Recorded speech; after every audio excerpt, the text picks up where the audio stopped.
Today, I want to talk to you about our quest for deeper learning and how it has led us to embrace student centered learning. But before we jump into the what and how, it is important to take a step back and look for the why. In the 19th century, the United States experienced a wave of innovation that necessitated a parallel shift in education.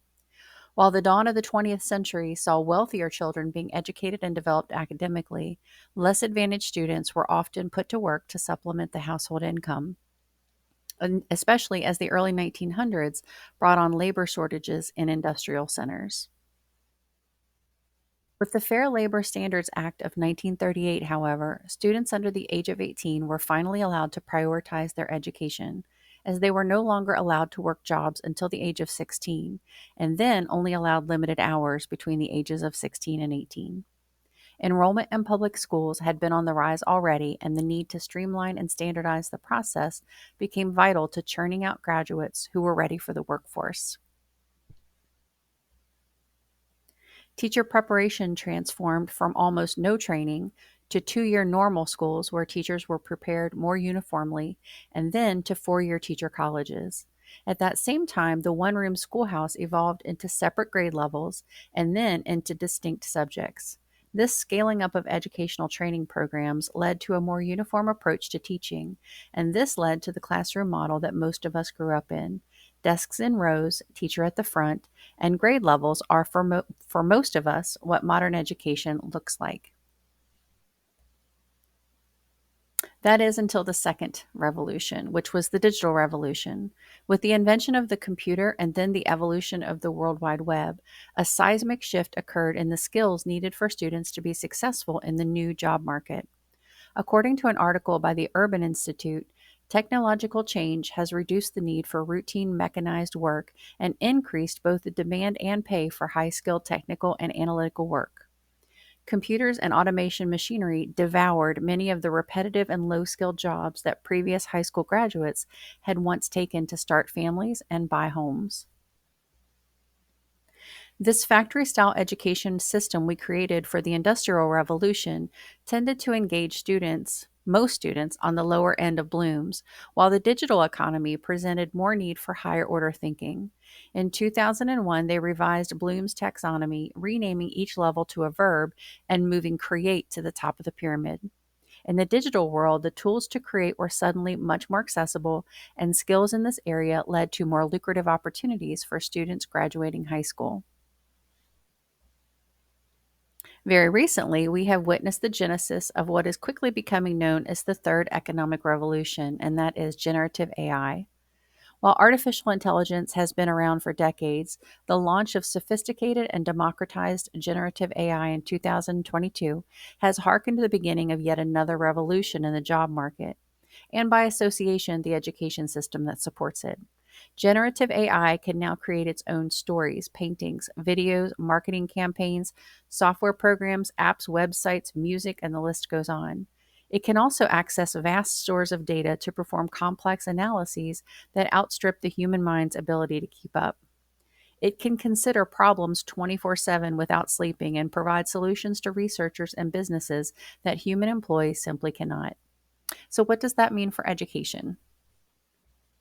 Well, first of all, it might sound like gloom and doom for humans, but the fact is that AI will not replace employees, but employees who use AI will replace those who do not.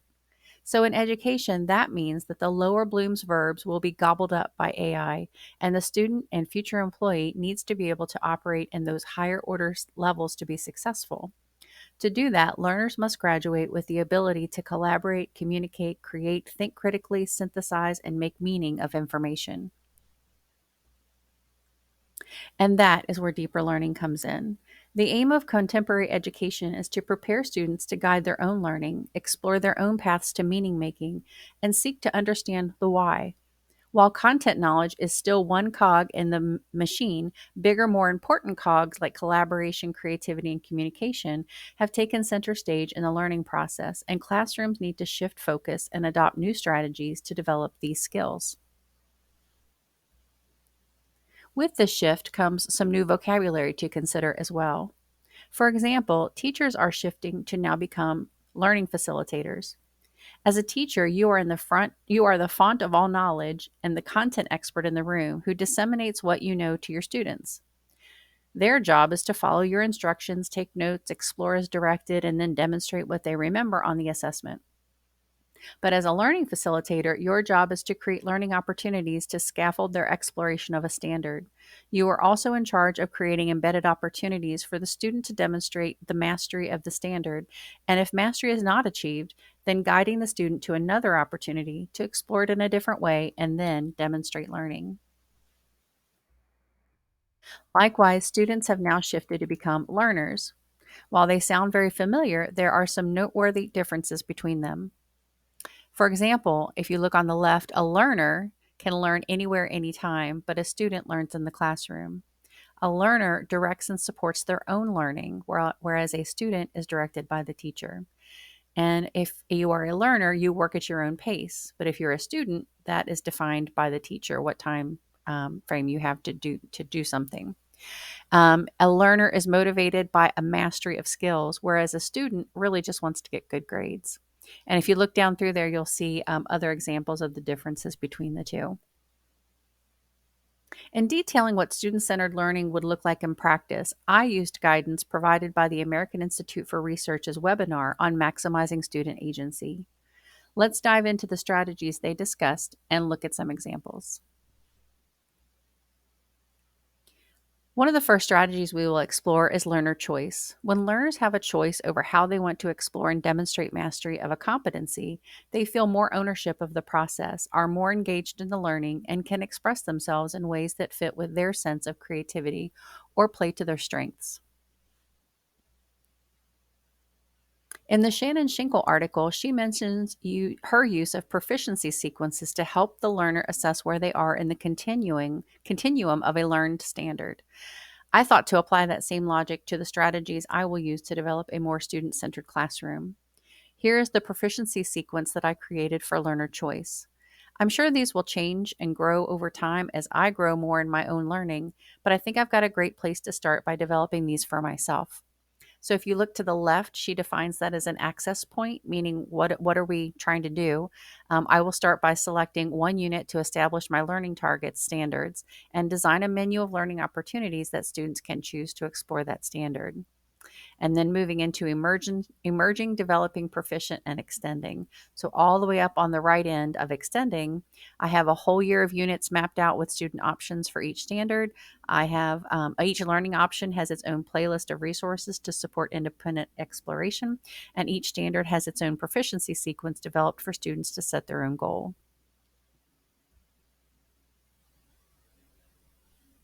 Here's an example of a slide deck that I created for my technology students using the categories created by STLP for its annual competition.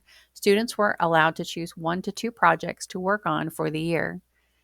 And if we click on this, we can take a look at what that looks like. So here is the whole slide deck. They were allowed to choose anything from this menu or anything from this menu.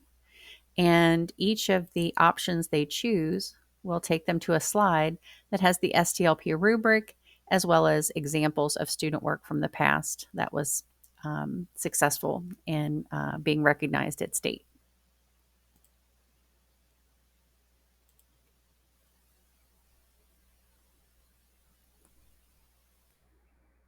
Another strategy to employ in the student centered classroom is self reflection. Giving students the chance to reflect on the process of learning, their goals, their growth, their challenges, or their celebrations is a great way to build critical thinking skills.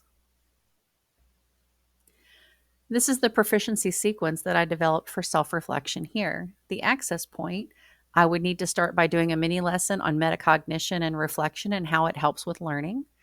We can then do a quick group activity and then share out examples of what self reflection would look like. And then we have emerging. Students will use a scaffolded prompt to reflect on their learning. So I'll be providing them with questions to ask themselves in the reflection process. But as we move over to the far right in extending and proficient, Proficient, students are able to curate examples from their self reflection journals to run their own parent conferences.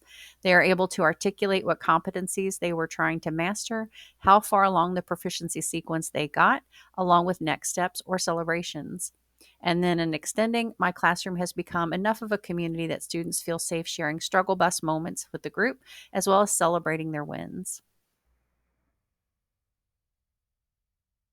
Clicking on the link, we can explore a slide deck that I created for my STEM students who are working in their rotation of their choice. These portfolios had checkpoints built in every few days to stop and reflect on a given topic. So we'll click on that. So I developed, this is the quarter one rotation. And so they each had to go to one rotation station depending on what their interest was. And day one, are you ready? Rotation station, they had to put in the goal. What do you already know? I have here some terminology for them to know based on which station they chose. And then if we scroll on down, this is where it gets to reflection. So in the first reflection, one of the major obstacles I see with students working with technology is their inability to troubleshoot. They're very quick to throw up their hands and say, I don't know what the problem is or why this isn't working. And so I wanted them to actually reflect on what does their troubleshooting process look like. And so that's what this prompt is for. And then I have a place for them to reflect on kind of how they're feeling about the whole thing. And then documenting their journey, I had them take photos here and put a description so that they could then reflect on kind of like what their progress looks like.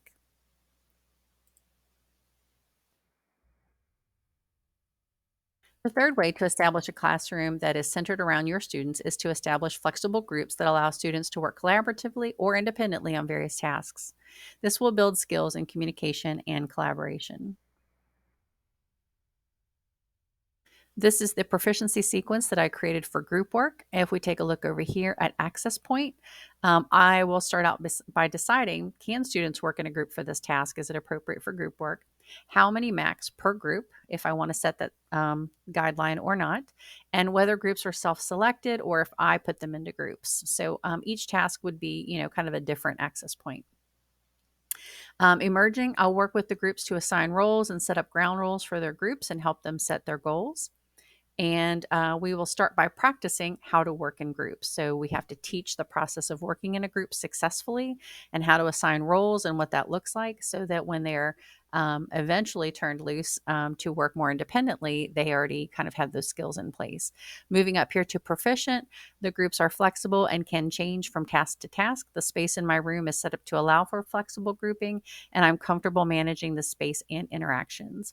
Over and extending, students have gained confidence in selecting and managing roles in their groups, and students can articulate and defend their contribution to the group.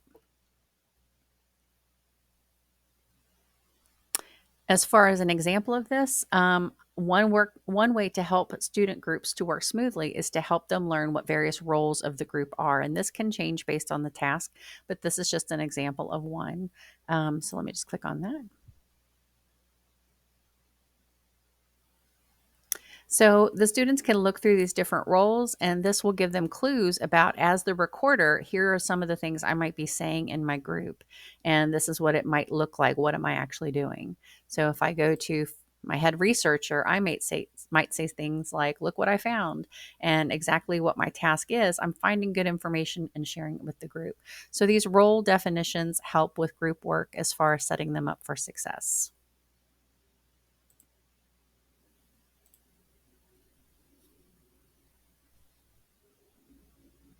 Strategy number 4 is revision.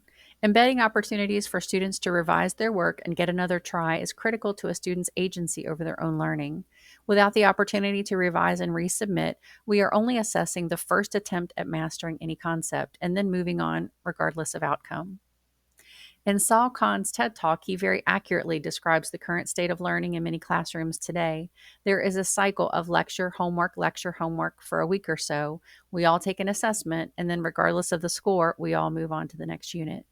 By teaching to mastery instead of days in seats and allowing revision of an authentic assessment, we offer the opportunity for students to succeed at their own pace. In the Free Range Humans podcast, Dr. Glass addresses the question about what does good assessment look like in a student-centered classroom by saying that it is one of the murkiest areas of this model of teaching, but that is okay because it is meant to be flexible and competency-based, so it may look different from classroom to classroom and task to task. This is the proficiency sequence that I created for revision. My access point, I will design learning opportunities that are not one and done assessments, but are instead activities with embedded checkpoints for reflection and revision. And starting with emerging, as students work on learning opportunities, I will provide them scaffolded prompts to analyze their current product and identify opportunities to revise. So, in other words, we're teaching them what inner dialogue they should be asking themselves, like how do I revise? How do I assess this for revision? Moving up to developing, students are both givers and receivers of critical feedback on products and processes. Receivers of feedback are then able to utilize that feedback to inform the revisions. Proficient students are using some teacher and peer feedback, but more reliant upon resources like self evaluation rubrics and self reflection about the product and process to make the revisions. And then extending, students are able to defend their final product by articulating what their revision process looked like and how it supported new insights and meaning making. For my example, I just have a co-created rubric that students could use to evaluate their own product or process, and this can guide the revision process. The final strategy we'll explore is student-led learning. By involving students in leading their own discussion and learning, you increase buy-in from students, promote them as agents in their own learning, and help them build skills like speaking, questioning, presenting, collaborating, and communicating. This can be accomplished through group work, student presentations, student created infographics, student led discussions, and many other techniques. Here's the proficiency sequence I built for this strategy to help me set my own goals as a teacher for what student led learning might look like in my classroom. So, my access point, I will design learning opportunities that create an opportunity for students to collaborate, critique, and share findings. Emerging student collaboration may be a little bit scripted. I might be prompting students with questions to ask in the collaboration process. For example, turn to your shoulder partner and ask them to explain to you X, Y, and Z. Developing students are given the opportunity to explore their own interests and leverage them in designing learning opportunities for their peers that address the standards being taught. They are confident in using digital tools to collaborate and share work when applicable. Proficient students are seeking collaborative input from peers and teacher as they develop their product. After a student has self-evaluated, revised, gotten feedback, and revised again, they can then present their product in a way that fits the needs of the group. So this might be a gallery walk, whole group, small group, recorded, whatever. And then extending, students feel competent to teach concepts to other students and can articulate the process in such a way that it helps other students make meaning of new content. The teacher is still there to support the presenter and the audience, but the student is leading the discussion or demonstration. Here is an example of what could be, there we go, of what could be a student-led learning activity. Students were analyzing the giver and asked to break into groups to develop an infographic. As a group, they had to brainstorm main ideas, add details, find images, determine organization, and then build the infographic. Adding a student-created rubric at the beginning of this activity would make it even better. As we step into this next economic revolution, it is important to shift our way of thinking of education. In Dr. Glass's podcast, he mentioned that Kentucky was actually on the right track with CARA, with the notion of ungraded primary and competency-based leveling. But then No Child Left Behind kind of stepped on this notion with its uniform measurements, standardized testing, and then the scoring, ranking, and judging that came with it. As we move into the new world of AI permeating almost everything in the job market, it is now even more critical that we take a cue from these student-centered classroom strategies and pause to self-reflect, revise, work collaboratively, and lead ourselves in learning a path forward in education.